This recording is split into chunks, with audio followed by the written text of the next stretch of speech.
Passer une semaine de vacances au bord de la mer, plus précisément à la place de Ngaparo, du 13 au 20 août 2023, était une grande joie et d'allégresse pour les filles de l'internat dénommé Teranga Villas de Jamagen Sikambao avec Africa Samakag Institute sur le but d'aider les jeunes filles à se divertir et de leur apporter des enseignements portant sur le leadership répartis en 4 sous-thèmes.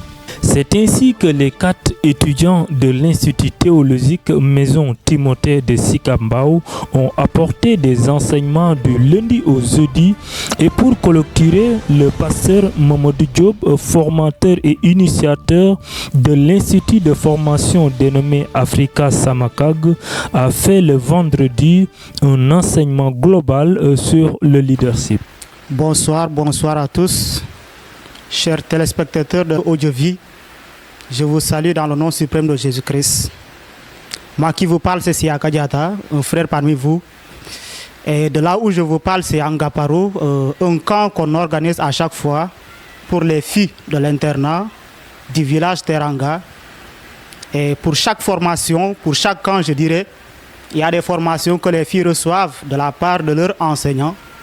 Et cette année, c'est nous qui avons eu l'honneur de les entretenir sur des thèmes et aussi sur des sujets qui sont très importants, à savoir le leadership. Car nous savons que sur cette terre-là où nous sommes, que nous le voulons ou pas, nous sommes des leaders à plus forte raison que quand nous sommes chrétiens. Et ainsi, dans ce cadre-là, nous les avons enseignés sur un thème que j'ai eu l'occasion de pouvoir l'animer et qui était la prise de décision, c'est-à-dire la prise d'initiative. Un leader est appelé, peu importe là où il se trouve, dans quel endroit qu'il soit, à prendre des initiatives. Et comme le terme portait sur la prise d'initiative, nous avons pris l'exemple de Néhémie, une personne qui, malgré qu'il était en captivité, a pris l'initiative sur la base d'une information qu'il a reçue de Jérusalem pour pouvoir partir à Jérusalem et rebâtir la muraille qui protégeait la ville de Jérusalem de ses ennemis. Et ainsi, comme je le disais, étant chrétiens, nous sommes censés prendre des initiatives partout où nous trouvons. C'est dans ce cadre-là que nous avons enseigné ou bien nous avons éduqué les enfants sur ce thème parce que demain, elles seront appelées à prendre des initiatives, soit dans leur foyer ou bien dans leur lieu de travail en tant que leader. Donc, chers frères et sœurs de Audiovie, je vous salue et je vous dis encore merci beaucoup de cette initiative que vous avez pris de suivre Audiovie. Merci beaucoup.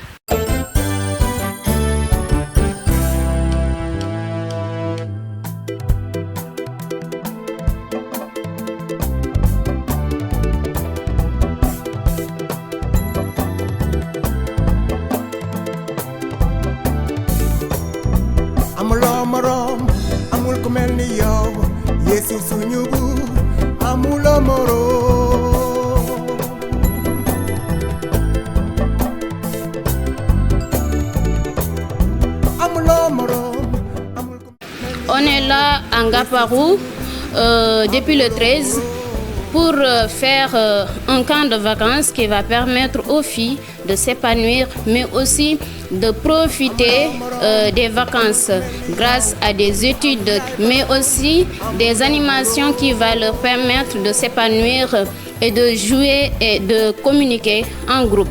Pour cela, on a fait des chants, des danses, mais aussi des visionnements de documentaires, de témoignages, mais aussi des films qui vont leur permettre d'échanger sur des thèmes différents, mais aussi de donner à chacune de s'exprimer.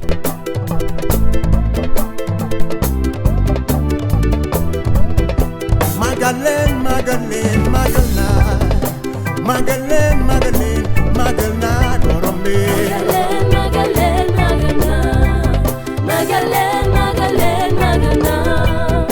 Magalène, Magalène, Magalna, Magalène, Magalène, Magalna.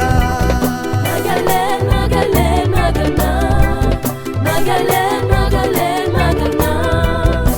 Magalène, Magalène, Magalna, Magalène, Magalène, Magalna, Orombe.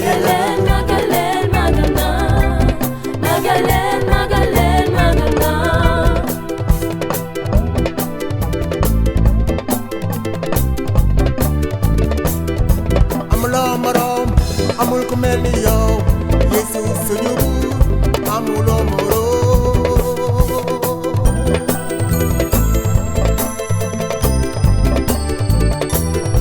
Amulo Moro, Amul Melio, Jesus.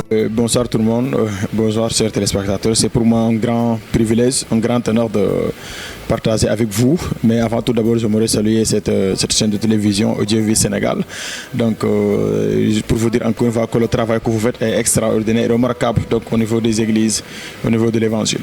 Donc mon nom c'est Jacques Sarr et je suis un étudiant à l'Institut théologique Maison Timothée d'Ossi Cap Mbao.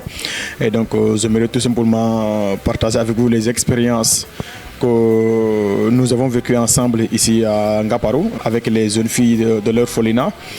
Et donc nous les 4 Timothées, donc nous avons eu à partager avec eux donc des enseignements sur le leadership et que nous avons donc divisé en 4 parties où moi personnellement je m'étais chargé à partager avec eux donc l'enseignement portant sur le thème du prendre le courage.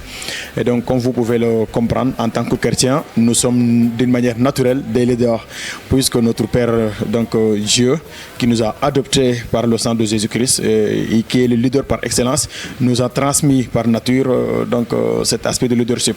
Et donc nous avons vu que le leadership, prendre le courage, est quelque chose que Dieu approuve, c'est le leadership chrétien. Cela ne veut pas dire que ce courage va dans le sens négatif, mais ça va dans le sens de prendre des décisions pour que la volonté de Dieu s'accomplisse dans la vie de tout chacun de nous. Et donc nous l'avons dit tout à l'heure dans Acte 27 où Paul, donc lorsqu'il était donc à l'intérieur du bateau avec le sentinelle, avec Luc, avec les autres, donc et malgré qu'il était prisonnier, mais donc il a pris donc le courage de parler et de lui dire que tout simplement je vous avais prévenu parce que l'ange de Dieu l'avait apparu pour lui dire telle et telle chose donc sur comment allait passer le trajet. Et donc Paul, malgré prisonnier, il a pris le courage de parler devant ces gens-là.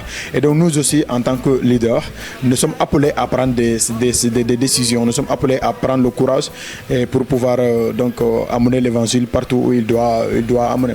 Et donc ce parole du courage, nous l'avons subdivisé en quelque sorte 2 parties, 3 parties maximum, où nous avons parlé de en dehors du courage, nous avons défini le leadership, nous avons défini le courage et donc nous avons parlé aussi de l'enthousiasme et l'optimisme du leadership. Donc un leader, c'est quelqu'un qui doit être optimiste, c'est-à-dire c'est dans la mesure où c'est quelqu'un qui voit les qualités de ses employés, les qualités de ses frères et sœurs et non pas leurs faiblesses.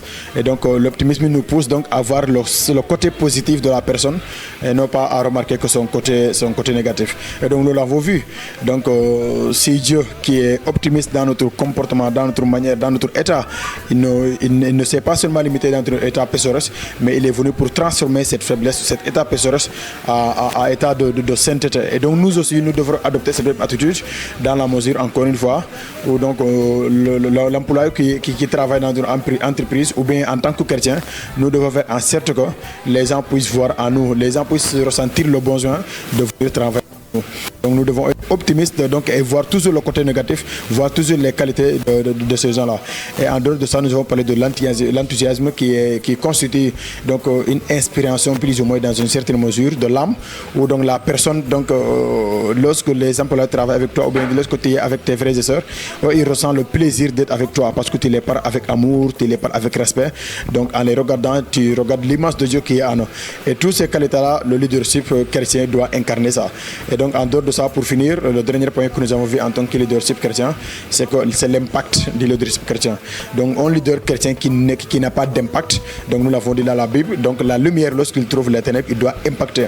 Et donc nous aussi, ce n'est pas à nous, ce n'est pas le monde de définir notre caractéristique de leadership, mais c'est à nous chrétiens de définir les caractéristiques du leadership et donc nous devons l'inculquer au monde. Ce n'est pas nous en tant que chrétiens qui sommes la tête de l'église, mais c'est Jésus qui est la tête de l'église.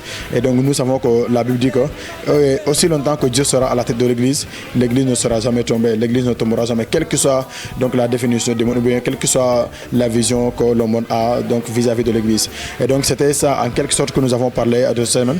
Donc heureusement pour nous, les enfants aussi comprennent ça et nous pensons qu'en tant que nous qui sommes jeunes et en tant que les enfants dont nous sommes les aînés, nous pensons qu'ils vont suivre donc ce sommet-là et que demain nous deviendrons le meilleur leadership du monde. Donc vive à l'église, vive au leadership. Merci beaucoup. Je suis vraiment content de de parler avec vous. Que le Seigneur vous bénisse.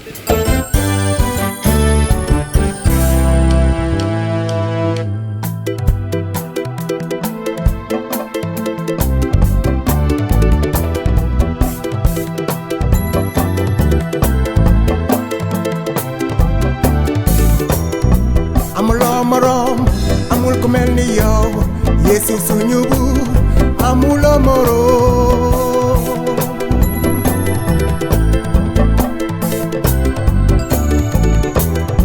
amuloo moroom amul ku mel ni yow Yesu suñu buur amuloo moroom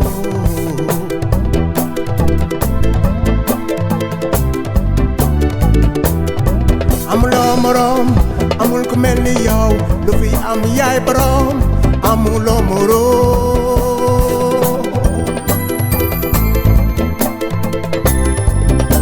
Bonjour à tout le monde. Bonjour chers téléspectateurs. Moi je me nomme Edouard Ndour. Je suis étudiant à la maison de Timothée là-bas à Sicap Mbao. Et nous sommes venus ici à Ngaparou et pour le camp des jeunes filles de Teranga Village. Et c'est moi qui est chargé d'enseigner sur le leadership, dont le sous-thème c'est prendre le commandement. Donc le leadership c'est une sorte d'influence. Et nous en tant que chrétiens, nous devons influencer les gens positivement. Et c'est la raison pour laquelle notre leadership, nous devons le baser sur l'amour de notre Dieu. Et pour la chaîne de commandement du royaume de Dieu, c'est Jésus-Christ qui est la chaîne en elle-même. Et nous, en tant que leaders, ou bien en tant qu'enfants de Dieu, nous sommes comme des maillons dans une chaîne. Et nous devons toujours suivre, aider entre nous, devons s'aider entre nous.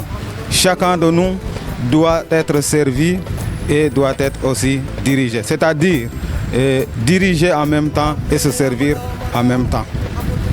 Donc, et chacun de nous aussi, comme chaque maillon est important dans une chaîne, et nous aussi, chaque membre de l'Église est important. Donc voilà, chers téléspectateurs, je vous remercie et que le Seigneur vous bénisse.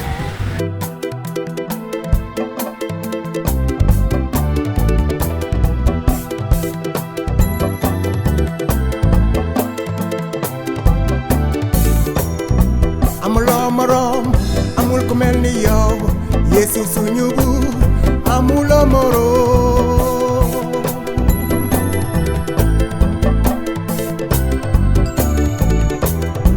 amuloo moroom amul ku mel ni yow Yesu suñu buur amuloo moroom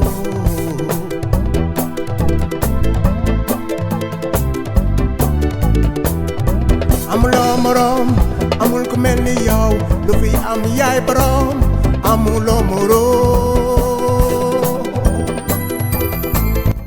Bonjour chers téléspectateurs de Audiovie, c'est moi Edmond Abdou Diouf.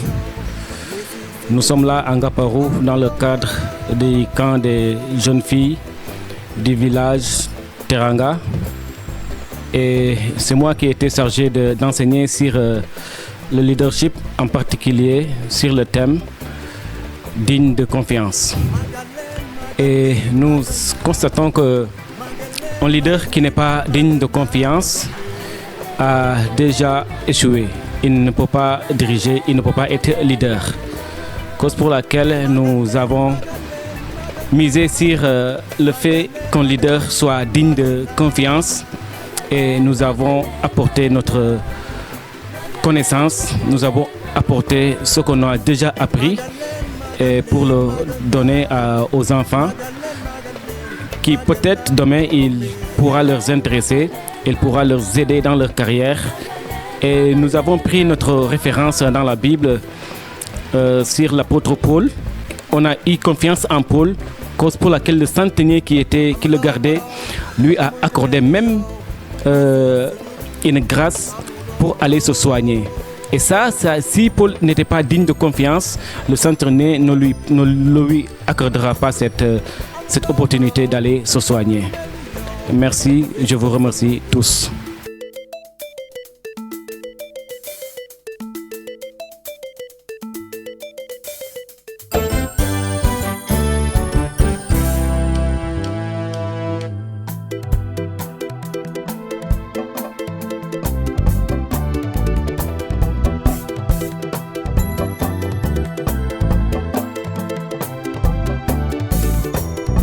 amuloo moroom amul ku mel ni yow Yeesu suñu buur amuloo moroom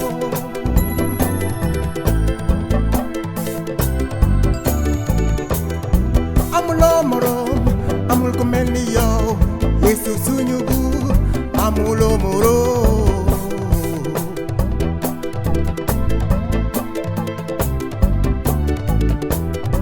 amuloo moroom amul ku mel ni yow lu fi am yaay borom amuloo moroom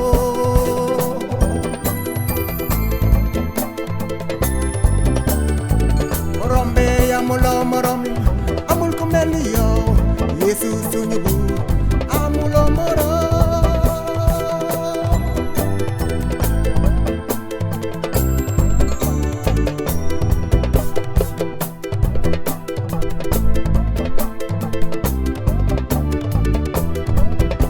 Magalen, Magalen, Magalna, Magalen, Magalen, Magalna, Gorombe. Magalen, Magalen, Magalen, Magalna. Magalen, Magalen, Magalna, Magalen, Magalen, Magalna.